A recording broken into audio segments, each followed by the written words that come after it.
You're listening to the Chronicles of a Gooner, the Arsenal podcast.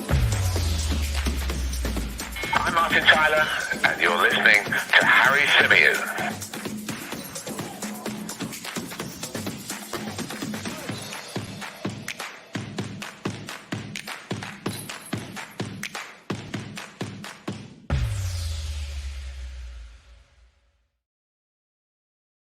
Hello and welcome back to the Chronicles of a Gooner, the Arsenal podcast, part of the 90 Min Football Network. As ever, I'm your host, Harry Symeou, and on this edition of the show, we're going to be looking ahead to that huge clash at Villa Park on Saturday lunchtime. Arsenal take on Steven Gerrard's Aston Villa in what is a massive, massive game for the Gunners. We're going to be talking team news. We're going to be talking through Mikel Arteta's press conference. We're going to be discussing the lineup. We're going to be talking about Mikel Arteta's defense of his comments the other night with regards to the fixture pile-up. We're going to be talking about Antonio Conte, who has responded to Mikel Arteta's comments. And of course, we're going to be taking you guys' thoughts and questions, as always, from the live chat box.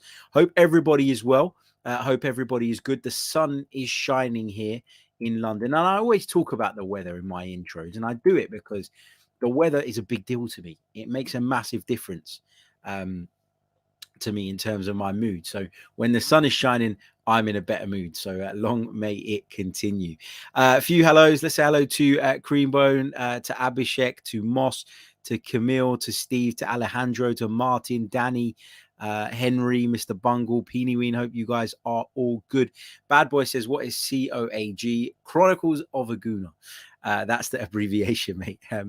But yeah, there is a poll in the chat box around whether you'd like to see a live watch along of tomorrow's game at Aston Villa. I find myself at a bit of a loose end because some of my work that I normally do on a Saturday isn't happening because of the FA Cup fixtures. So I will be free. I will be available. I will be watching the game at home right here from the man cave. So if you want a watch along, let me know in the chat.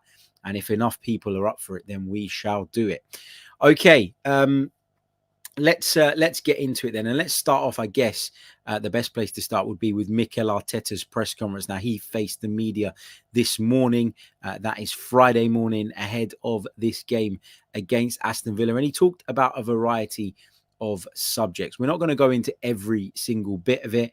We're not going to go through every single quote. It takes an age, and I'm sure most of you have seen or read from it already. But there's a few bits that I just wanted to highlight and a few bits that I just wanted to discuss.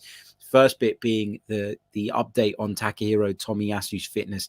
When asked whether he'd be available for the game at Aston Villa, Mikel Arteta said there is a chance, but we don't know. Again, today in training, we'll see how he's feeling. He was asked why he's taking a long time to come back, and Mikel Arteta pointed to the fact that it is a recurring problem in the same sort of area, and obviously we have to be more cautious as a result of that. He was also asked about Emile Smith-Rowe. Is he available to start? He said he was fine again. He had a little issue before the game on Wednesday, but he's been fine the past 2 days, so hopefully now he can get some consistency and momentum. Going on to the comments that Mikel Arteta made in the post-match press conference after the Liverpool defeat, he was asked whether he stands by what he said about the Premier League schedule. Now, Mikel Arteta has taken a lot of criticism from the wider football world, having expressed his displeasure at the fact that Arsenal are having to play 12:30 games on a Saturday after Wednesday night fixtures. And that's the point here, right? Mikel Arteta was not saying that we don't want to play Wednesday or Saturday. He was not saying that that's an issue. He's got an issue with the kickoff times and the unfair advantage that it gives to your opposition. He also made it clear that he wasn't talking about European fixtures. He made it clear that in his view, European fixtures are completely separate in this. And if the schedule with European fixtures isn't ideal, well, then that's down to the European authorities. And he doesn't actually expect the Premier League and the European authorities to be singing from the same hymn sheet all the time. It's one of the big criticisms, though, I have of English football, because when I look at Italian football, for example, another league that I follow very, very closely, it's not uncommon to see, for example, if Juventus I know they're out of the Champions League now, but if they had a big Champions League tie to come on a Tuesday, it wouldn't have been uncommon to see the Serie A reschedule their fixture, bring it forward to the Friday to give their team a little bit of extra rest and give them the best possible chance to go on and succeed in Europe. But we don't get any of that in the Premier League because it's all driven by TV money. It's money, money, money, money. And I know football in general is driven by money and governed by money at the moment. But in particular in the Premier League are at the mercy of the TV companies. It's why the Premier League is what it is, because of this relationship with the TV companies, which of course they do not want to jeopardize. There's no consideration for the thoughts of the managers. There's no consideration for the welfare of the players. What I have found quite funny, though, over the last couple of days is that the reaction to Mikel Arteta's comments has just been so big in comparison to when Jurgen Klopp does it or when Pep Guardiola does it. And that really irritates me. When they do it, it's for the welfare of the players. But when Arsenal do it, it's, or when Mikel Arteta says it, it's Arsenal being babies and Arsenal throwing their toys out the pram. It really does irritate me to hear that kind of talk. The fact is that, you can say that Arsenal have played less games than Liverpool this season. You can say that Arsenal have played less games than some of the other big clubs. And I totally get that. That's fact. But that doesn't mean, and it doesn't change the fact, that asking somebody to play 3 games in 6 days, 3 games of the utmost importance, of the utmost intensity, you're asking too much of a group of players and of a squad. And it's simply not on. And I always make this point, and I made this point on yesterday's show, so I don't wish to kind of stick on this for too long.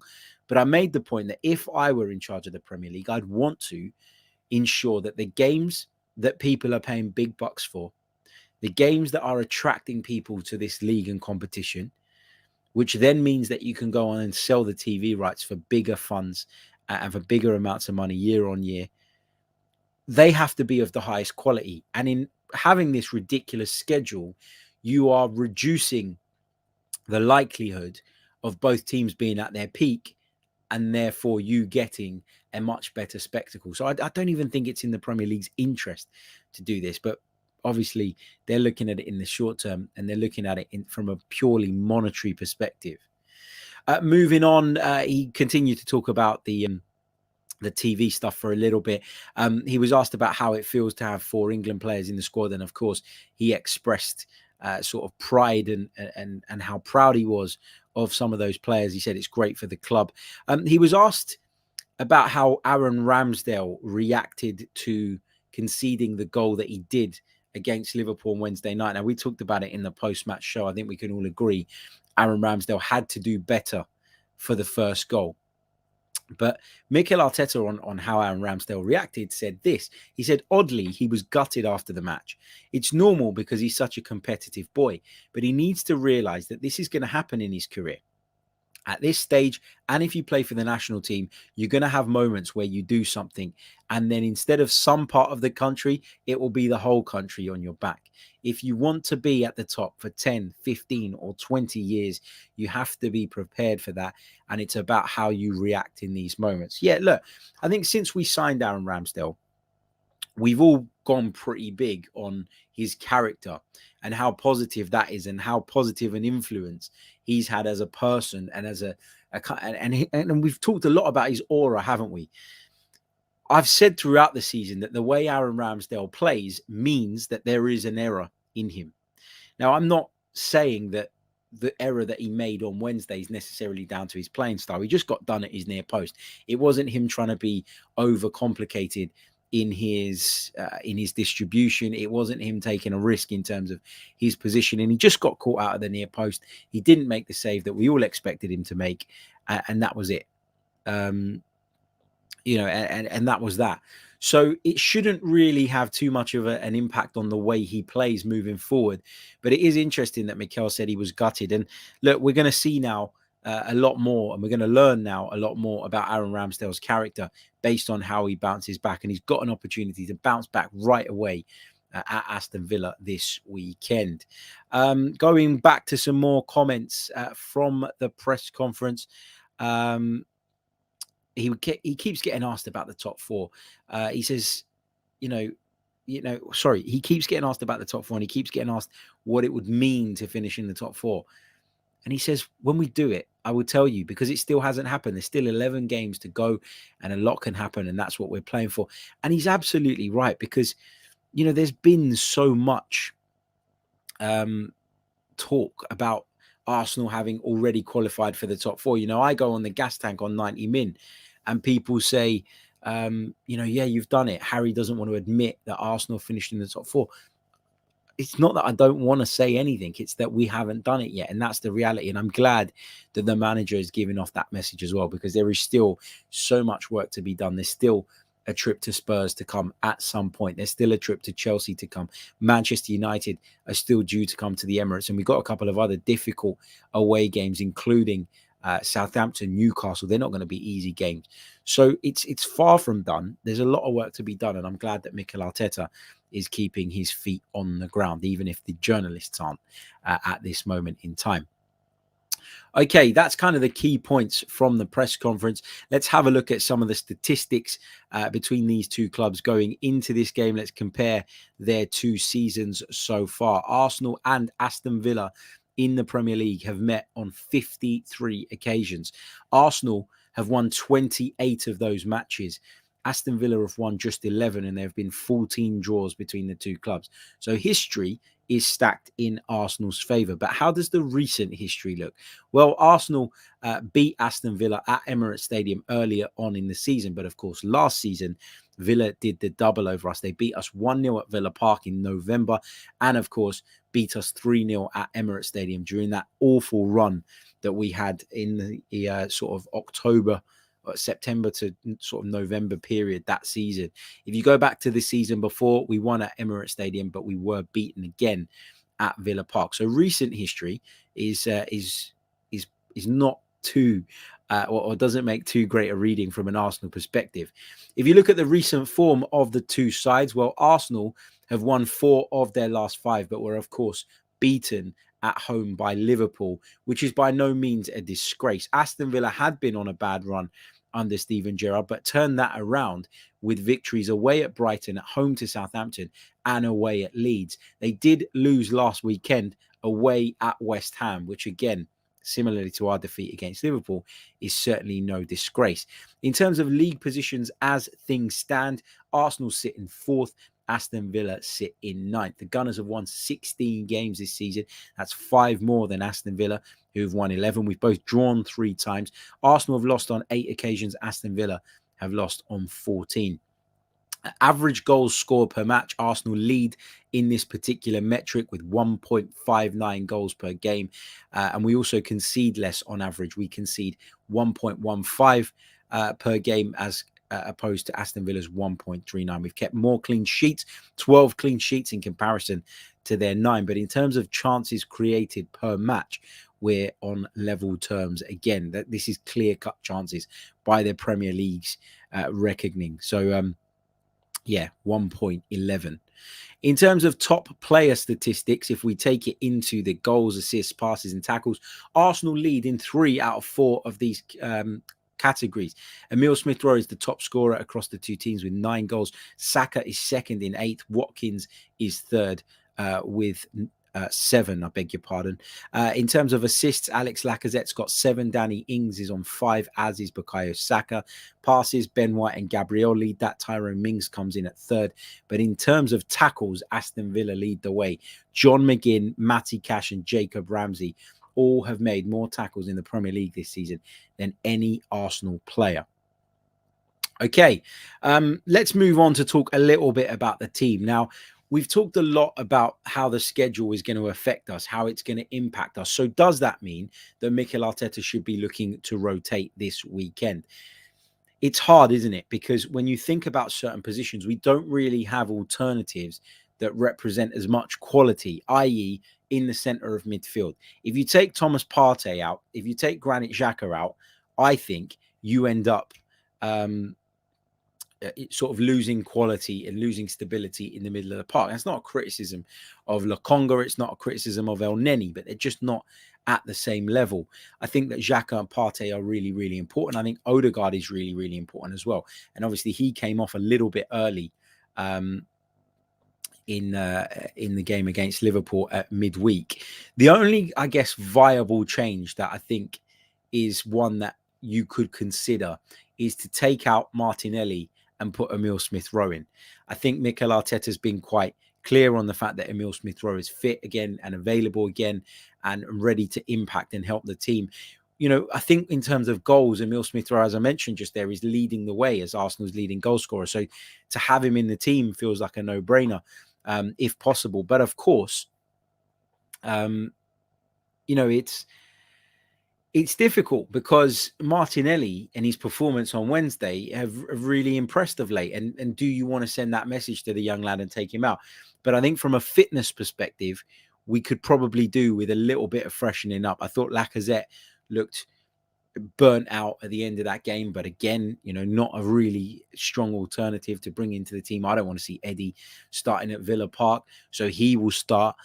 Saka feels undroppable at the moment, so I think he will start. On the left-hand side, you know, as I say, Martinelli could make way for Emil Smith-Rowe, but Odegaard, so important to the team. Clearly someone that's going to be in there whenever fit and available. The same with the two other midfield players. The back line is very settled, so you don't want to change that. So if you are going to freshen it up in any way, then I feel like it's probably going to be Smith-Rowe coming in for Martinelli. Is that what I would do? No, it's not.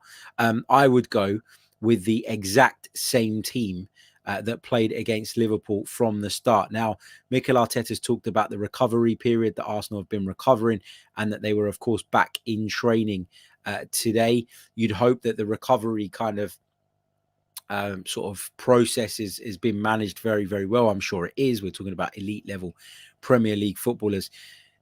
I think when we talk about freshening up for this game, I think it's got to be freshening up during the game, freshening up at various points in the game if we feel that we need it, as opposed to completely ripping everything up. Look, if the performance was as good as Mikel Arteta says it was, then we should stay with the same team, right? But understandably, we don't know, you know, how people have recovered. We don't know how people have come out of that game on Wednesday night. I thought it took a lot out of us physically.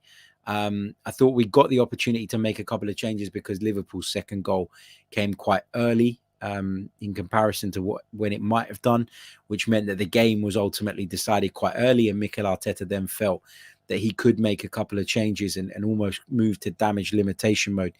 But I guess, as I say, the only thing that you could potentially do here is bring Emil Smith-Rowe in without disrupting the team too much. Tomiyasu is a possibility, as I mentioned earlier on, according to Mikel Arteta. But do I think he'd be past fit enough to start? No, I don't. So I think the rest of the team has to stay as it is. Therefore, my team to face Aston Villa at Villa Park on Saturday at lunchtime is Aaron Ramsdale in goal. Back four of Cedric, White, Gabriel and Tierney, Partey, Xhaka, Odegaard, Saka, Lacazette, and for me, Martinelli. But as I say, if that change is to be made, I wouldn't be surprised. I wouldn't be shocked. You know, we talk a lot about freshening things up and we talk about the need for rotation. And I normally am in full agreement with that. But, you know, and look, this is going to sound a little bit hypocritical because we've talked a lot about the fixture schedule and the pile up and how I don't like it. And I don't like the fact that we've had games slotted in on Wednesday nights and then we then have to play games on Saturdays at 12:30. But what I would say is there's got to be some advantage and some benefit to the fact that we have played less games than some of our competitors this season. There has to be a plus side to that.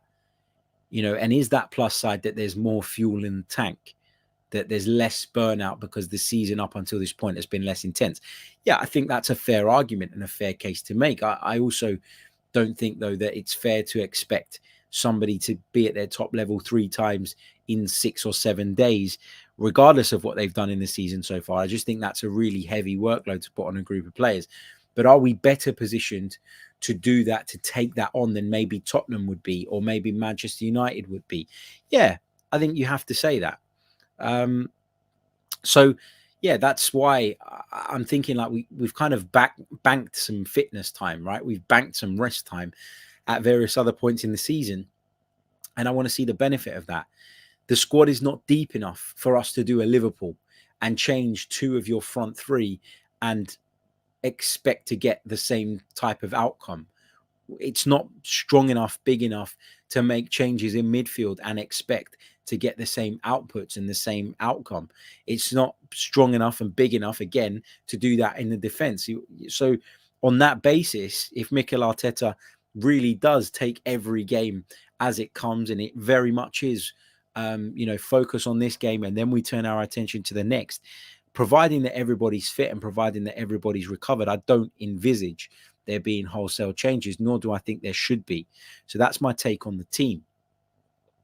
In terms of a prediction for this one, I went optimistic on Wednesday. I went with a 1-1 draw, more so with my heart than with my head. I'm going to revert back to using my head because that seems to serve me a lot better. And I'm going to go with a 1-1 draw.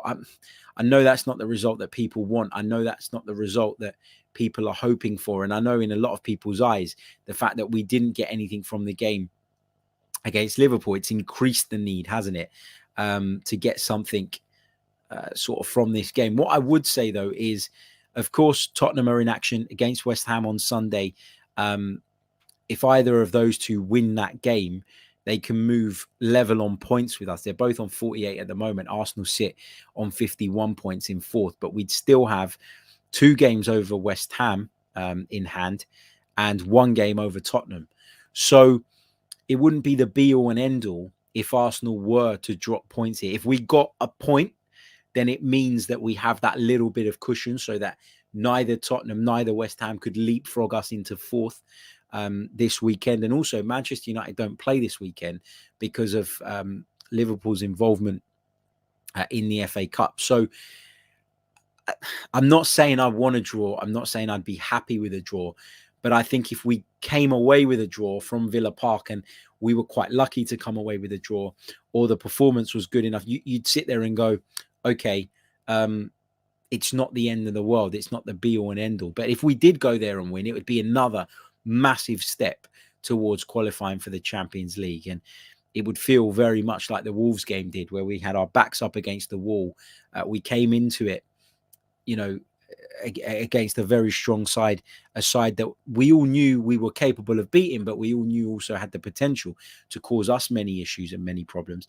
So, look, I think we can win, but my head tells me that we're going to struggle with the physicality here a little bit, just because of how much Wednesday took out of us, how few changes I expect Mikel Arteta to make, and because of the fact that Villa, although they lost at West Ham last weekend, are in pretty decent form. They've got a lot of really talented players at Aston Villa, the likes of Felipe Coutinho, the likes of Ollie Watkins, very dangerous player. Danny Ings can cause you problems as well. They've got a lot of talent in that Villa side. Steven Gerrard overall, I think, has done a really good job, sort of notwithstanding that disappointing run just before those 3 consecutive wins. But it's not an easy fixture. It's not an easy fixture at all. And it's not that, I believe that if you want to finish in the top 4, you need to go to places like this and take points. You need to go to grounds like this and come away unscathed and with points in the bag. But what I would say is that in and amongst the positive run of form that we saw going into the Liverpool game, the 5 successive Premier League wins, I do feel like people got a little bit carried away. I do feel like people almost forgot about or decided that they prefer to overlook some of the shortcomings that this team has. And on that basis, I don't fully trust this Arsenal team yet. And I've said it throughout the season. Again, I go back to what I was saying before. Everybody keeps saying to me, you just don't want to say it that we're going to finish in the top 4 because you don't want to jinx it. You're doing this, you're doing that, you're playing mind games. You don't want to talk about it because you think that if you do, you'd be setting yourself up for a fall. That's not it at all. I've never been afraid to put my opinions and my views on footballing matters out into the public domain. That's not a problem for me. It's what I get paid to do. I should do it. But in this instance, I genuinely still don't know if we're going to make the top 4. I think there'll be certain moments that will be defining, certain moments that will prove key. I think the victory over Wolves was one of those moments. It really, really was. I thought the victory against Leicester was another positive step, given they too are a side with the capability of causing us problems. Aston Villa away from home is a difficult proposition. If any of you have been to Villa Park, you'll know that it's a really atmospheric ground on its day. Although we're at a disadvantage that we're playing at 12:30 on a Saturday, though, sometimes those 12:30 kickoffs can be a little bit eerie, and the atmosphere in those games can be a little bit flat just because of the time of day that it is, the fact that people don't get too much time in the pub beforehand to drink, and believe me, that stuff makes a difference. So maybe that's something that we can kind of cling on to in terms of the atmosphere and the environment that we're going to face at Villa Park on Saturday. But it's not going to be an easy game by any stretch of the imagination. And we've got a lot of these games that you look at and you think are winnable, but also have the potential to prove quite tricky. There's a few of those in our fixture schedule between now and the end of the season. And also the Tottenham game hasn't even been scheduled yet. So when are they going to chuck that at us? That's another thing that is obviously sitting in the back of our minds at the moment. So my prediction is a 1-1 draw. That's how I think it's going to go. It's not how I want it to go, but that's how I think it's going to go. If I'm sticking my neck out on the line, I'm going to go with a low-scoring draw. I'd love Arsenal to take all 3 points. And I'd love you guys to join me tomorrow on a live watch-along of the game. Let's check what we're saying on the poll. We've got 84% of you want the watch-along tomorrow. So I expect to see you guys right here in the comment section for that tomorrow. It'll be fun. It'll be good. It'll be interesting to watch the game in you guys' company. I haven't done a watch-along for ages. I think the last one I did was Sunderland in the cup before Christmas. In terms of Arsenal games, yeah, it's been a while. I did Real Madrid PSG a couple of weeks ago, but that wasn't an Arsenal related game, so understandably not as many of you were interested in that. But yeah, we'll be here tomorrow. We'll go live from about 12:15, and we'll take you through the game in my company, and I look forward to being in you guys' company as well, courtesy of the live chat box. So that's my prediction. That's my team. How do I think it will go in terms of how the game will play out? Well, I think Arsenal will look to play the way that we've seen them play, consistently in recent weeks, which is to be on the front foot, to be aggressive, to squeeze up to the halfway line. Aston Villa pose a lot of threat, similarly to Liverpool in behind, with the pace of people like Ollie Watkins, with the ability of Philippe Coutinho to pick up the ball in deep areas and produce defense-splitting passes. So I think we'll have to be mindful, have to be wary of that as well. And the other issue is the thing with Gabriel, right? I don't know if there's an update. Perhaps I've missed it on Gabriel's situation, but he very nearly didn't play against Liverpool because his wife is heavily pregnant and is due to pop at any moment. So there is a possibility that we don't have Gabriel available. And I'm not, Mikel Arteta hasn't confirmed that, but there's a chance it could be the case. And that would be a big blow. That significantly weakens our team. It really, really does. I think actually, if Gabriel's missing, we don't have any pace in our backline or in terms of our centre backs. We don't have enough pace in Ben White and Rob Holding to give me confidence that playing the high line isn't going to cause us problems. So there's a lot to think about. There's a lot to mull over, and there's a lot to consider when deciding how you think this game might go. But yeah, 1-1 draw for me. That's my team. Those are my thoughts on how Arsenal will probably approach the game. And now it's over to you guys in the chat box for some of your questions. Get them in. We'll take as many of your questions and as many of your thoughts as we possibly can between now and the end of the stream. But just a quick reminder, if you haven't done so already, please do hit that like button. It really, really does help with the algorithm. It gets the video out to more people. And if you haven't done so already, please do subscribe to the channel too. That really helps as well. And we are on our way, as I keep saying, towards 20,000 subscribers here on YouTube. We'd love to get there by the end of the season, but we need your help. Also, if you want to go one further and become a member, you can do so by clicking on the link in the description, or if you're watching on your PC, by clicking the join button underneath the YouTube video. If you sign up, you get access to our Discord server. You get to have input on our members' mailbag shows, as well as some other bits and pieces that we're going to hopefully get around to doing. So please do check that out as well. Okay, let's take some of your thoughts and some of your questions. Afsar says, Harry, I'm a bit worried about Odegaard's performance in big games and the lack of goals or assists, but he does work hard. Yeah, I made this point, Afsar, didn't I, after the Liverpool game, in that he wasn't at the races. I thought Liverpool did a really good job of cutting off the supply to Martin Odegaard, of making sure that when he got on the ball, he was crowded out very quickly and that he never basically got the opportunity to settle into the game. I don't think Aston Villa will do as good a job in that sense. And for me, I don't really have concerns about Martin Odegaard. I think he's a very steady performer. Normally, yeah, he's going to have the odd game where he's not at the peak of his powers, but that goes for everybody, and particularly for younger players who are still developing and who are still learning their trade. So I'm not massively worried about what we saw from Odegaard on Wednesday. Look, it just wasn't his night. It didn't work out. But as you say, the fact that he gives you the work rate in spite of what he does technically, in spite of what he does with the ball at his feet, means that he's never going to let the team down in that sense. So for me, that's good enough.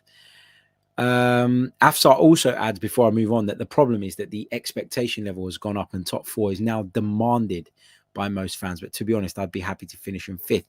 I think given the position we find ourselves in, I think I can't say I'd be happy if we finished fifth, but I can't say I'd be calling for the manager to be sacked or throwing my toys out the pram, because if you'd have offered me that at the start of the season, I'd have taken it. Therefore, that makes me a hypocrite. What else have we got in the chat? Priyank says, we can't afford to rest anyone in midfield, but in attack, I think we should. Pepe and Emile Smith-Rowe should be starting. Listen, I like both of those players. I've sat here and I've defended and almost campaigned for Nicolas Pepe to have a greater involvement on this channel. And I think that Emile Smith-Rowe is obviously one of our biggest goal threats at the moment and isn't necessarily a downgrade on Gabriel Martinelli. In fact, he's not a downgrade at all. He's a different type of player. He offers a different type of threat. But I'd be quite happy to see him in the starting 11 as well. My issue is, though, Priyank, that I'd be very surprised if Mikel Arteta felt that he could rotate not just one, but two of that front three. I'd be shocked if he went as far as leaving out both Martinelli and Saka. I think they're both very, very good at isolating the fullback and causing problems. Emile Smith-Rowe is good at picking the ball up in wide areas, drifting in field, but he brings a different threat to the table. And I don't think that if you left out Saka, who I'm assuming you're talking about, to get Pepe in, I think if you left Saka and Martinelli both out, I think that would be, or could be, problematic and could maybe blunt our attack a little bit. Let's take this one from Arthur, who says, Harry, as a watcher of Serie A, what are your thoughts on Tomori not being selected for England? Southgate has an English bias. I mentioned this yesterday on the show that we did, and we mentioned it on the gas tank over at 90 Min this morning. I think it's sad for Fikayo Tomori. I feel sorry for him because, you know, he has been in really good form. I think he took a step to go to Italy that not a lot of players would make. You know, not a lot of players have the balls to get up and leave the country that they call home. Actually, let me rephrase that. A lot of players have the balls to get up and leave the country they call home to go and pursue a football career. A lot of English players tend not to go abroad. And so when I see a young English player look at his situation, be obviously unhappy with it, and then think that actually I could go abroad and be willing to take on a club the size of Milan and take on a task like that, where he knows there's going to be lots of media spotlight, I think is always admirable. And I've got a lot of time and a lot of respect for Fikayo Tomori's decision to move out to Milan. His performances for the Rossoneri have been very, very good. They've been very, very good. And I think if he continues in that vein, it won't be long before he is one of England's first choice centre-backs. Look, for what it's worth, I don't particularly rate Harry Maguire. I think that he is someone that England probably need to move on from. I know people argue that he's played well at the World Cup and he's played well in this and he's done, sometimes he's done all right. in an England shirt. But that is largely due to the system. You know, if you remember the Euros, Gareth Southgate was vilified by so many for being defensive in the way he approached the game. That's why Harry Maguire doesn't get exposed. But if England want to take it on to another level, if England want to become a little bit more expansive, a little bit more entertaining, and a little bit more front foot based, then they need centre halves who are better on the ball. They need centre halves who are more mobile. And Fikayo Tomori already had all that stuff, but now he's got that added nous that comes from playing in the Serie A. He's got that tactical awareness that comes from joining a club like Milan and working under a coach like Stefano Pioli. So I think it's a real shame that he's been left out of the squad. I really, really do. And I think there are a couple of centre-backs in that England squad whose inclusion for me is questionable. So to see him left out is obviously devastating for the lad. Glad Ben White got in, obviously, from a purely Arsenal perspective. But yeah, it's a bad decision for me. And I think that Gareth Southgate, you know, he's got his core group of players that he maybe sees as leaders. Perhaps Harry Maguire falls into that category, and perhaps he's willing to overlook his kind of difficulties at club level right now. But for me, to leave Tomori out was a wrong decision and a bad decision. Let's continue through the chat. Omar says, I'm not going to lie. Something tells me Villa will get a result tomorrow, although I do think we will win. Hold on. So you do think we will win, but something tells you Villa will get a result. Look, it's a difficult game to call. It really, really is. You know, it's hard to say that it's a game Arsenal are going to go there and win easily or comfortably. Equally, it feels hard to say that Aston Villa don't have a good chance, as good a chance as we do, of taking all 3 points. So I sound like I'm kind of sitting on the fence with this one, but it's a game that could, I know it's an old cliche, really is a game that could go either way. Mohammed says, hi, Harry. The Villa match is a must-win and tricky. They've got good offensive players. We must be ready and disciplined. We cannot drop points because we have difficult, decisive matches against direct opponents. Famous says, Pepe, I want to advise, should be given more time. Maybe a full 45 minutes. Let's boost his confidence, and I'm sure we'll get a result. Martin says, Harry, what's your thoughts on Rashford having a Xhaka moment and giving the fans the middle finger? So Rashford has actually come out and denied that he gave a middle finger. And I've got to be honest, from the video I saw, you can't tell. He says that he was kind of pointing and saying, come and say it to my face. And I believe him. I got to be honest, I believe him. But look, this is just a prime example of the way football fandom has gone, and I really don't like it. Like, I think you can sit there and you can be critical of players. I think particularly as a fan of a club, no matter how it is you do it, whether that be through TV packages or buying merchandise or attending games, you are directly supporting that club financially. And therefore, how can you say to a financial supporter that they have no say in your performance? It's unfair to say that fans can't criticize players, but the way it's turned lately is like there seems to be no line for it. It seems that people use social media as a place in which they can say things or feel that they can say things that would normally, in the old school kind of way of thinking, in the old days, land them with a punch in the face. And that line has been crossed too many times towards too many players. And it's another element, it's another layer of difficulty and complexity that the modern day footballer has to put up with. And for me, it's wrong. Look, if he was heckled as he says he was and he reacted, he's only human. And the thing that I find ironic about all of this is that the same fans who are quite willing to stand there and give it to another human being and are quite willing to go onto social media and say whatever they feel like saying without any fear for any retort or consequences, they seem to be the people that end up sort of coming across as all sensitive and upset and hurt and disappointed when somebody gives it back. I mean, all Rashford did was say, come and say it to my face, and pointed. I mean, is that enough to offend you? Is that going to send you home crying? It's mad. You know, it's the people that dish it out always seem to be the most sensitive when it comes to them getting something back. And some people are naturally like that. Some people have that kind of fight inside them. Others avoid confrontation at all costs. Others, and that's not to criticize those people. It's a character trait, right? I'm one of those people that if you have a go at me, I find it very hard to just get my head down, turn around and walk away. I find it incredibly difficult to not fight my corner. And obviously, Marcus Rashford, whether he was like that all along, I don't know. But he's clearly got to a point where he feels like he can no longer turn a blind eye to it.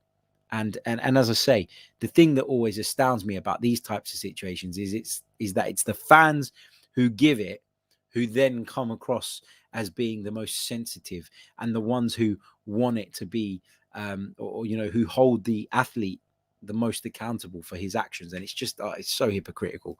It drives me mad. Gooner Hussein says, bro, who do you think we should get as a striker in the summer? Look, I wanted Vlahovic. We didn't get him. I think an achievable target is Alexander Isak. And I read some reports today that Arsenal, and I think the quote was from the Spanish press, Arsenal are in love with Isak and will do everything within their power to get him. Let's see. But he's a good option. He's a good option. I actually like Darwin Nunez as well. I talked the other day about the reasons I think that he would be a pretty decent fit too. So, yeah, either one of those two I'd be quite satisfied with, I think. Jid says top 4 is an ambition, not a target. I've been encouraged by our ability this season to get maximum points from historical banana skins. So I'm optimistic about the top 4. I just don't demand it. Yeah, good point. Good point. Billy Boy says Villa's a tricky game, but more often than not this season, we're beating teams that we should be beating. We're way ahead of them in the league. I have faith in the boys. 1-0 to the Arsenal. Priyank brings up Antonio Conte's response to Mikel Arteta's comments regarding the fixtures. Yeah, let me just bring this up because I did want to talk about this. I did have it down in my notes. Let me just bring up the quote on Twitter. Hold on a second. Where is it? Here we go. Let me just share the screen with those of you that are watching us via the video at the moment. Just while I do that, make sure you hit the like button. Make sure you're subscribed to the channel if you are new. And if you're listening via the audio, make sure you leave us a review.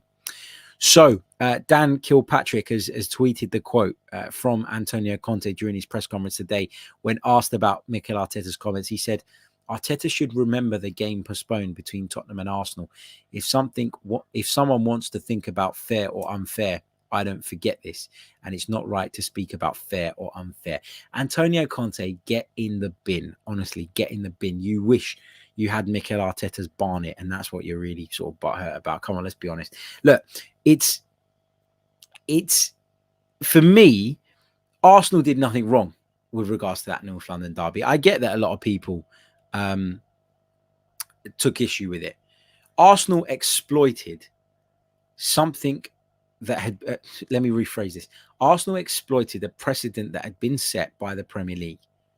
If you go back and look through all of those COVID postponements, you will find that there were a number of games, in fact, a high volume of games that were cancelled due to injuries and COVID. Not just COVID, injuries and COVID. Arsenal saw the precedent being set, and Arsenal did what most clubs would have done in our position, tried their luck, it paid off. I saw somebody as well on Twitter giving it to me, telling me that, oh, if it wasn't something wrong, why did Arsenal get charged for it? We didn't get charged for the postponement against Tottenham.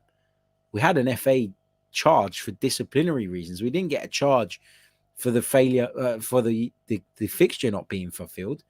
Why would the Premier League, somebody explain this to me, why would the Premier League grant you permission to have a fixture postponed, which means that they agree with you that you have a case, and which means that they agree there is grounds for that fixture to be postponed, and then proceed to charge you for it? Doesn't make sense. It doesn't make sense. So that notion can just be put in the bin. That rhetoric, that narrative, it's nonsense. What else have we got in the chat box? Ekene agrees with me on the whole Rashford thing. Why should Rashford not give it back? Why should Xhaka not say F off to people telling him to F off? Completely agree. Completely agree. Omar says, I must say, I do think Conte has a point. He doesn't have a point, Omar. Conte is one of those managers who does everything within his power to win.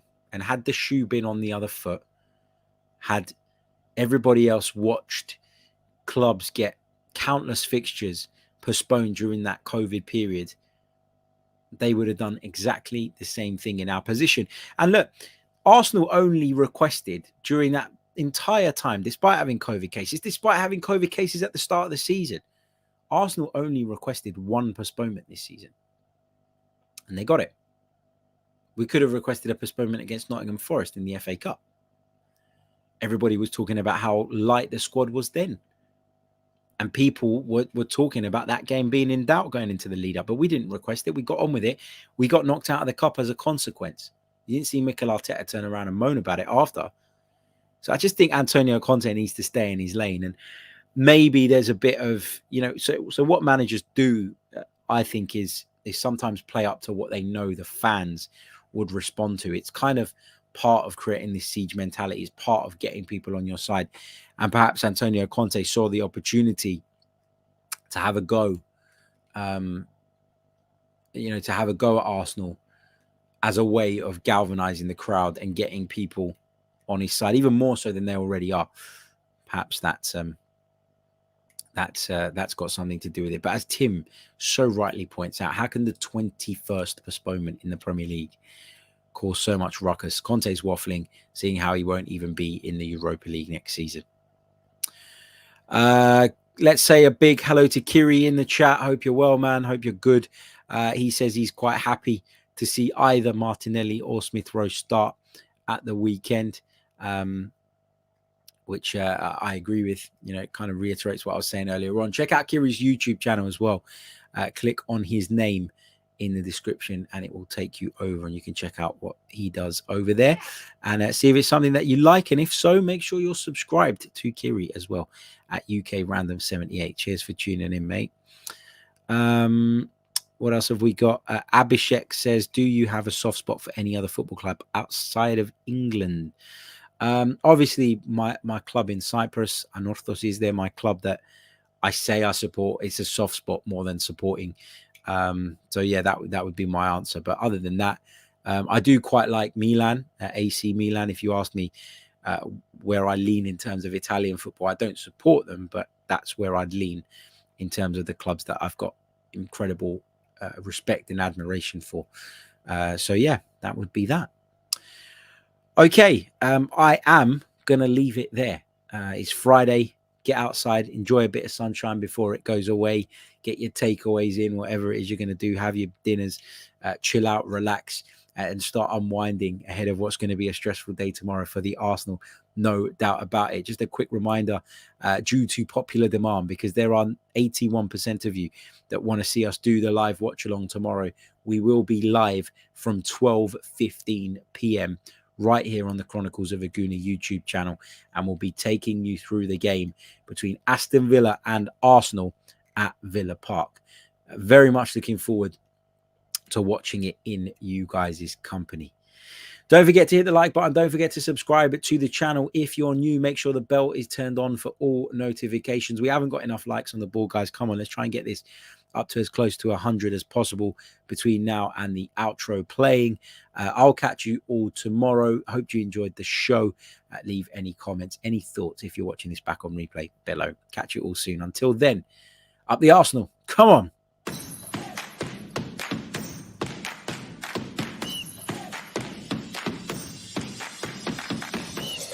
You're listening to the Chronicles of a Gooner, the Arsenal podcast. I'm Martin Tyler, and you're listening to Harry Symeou.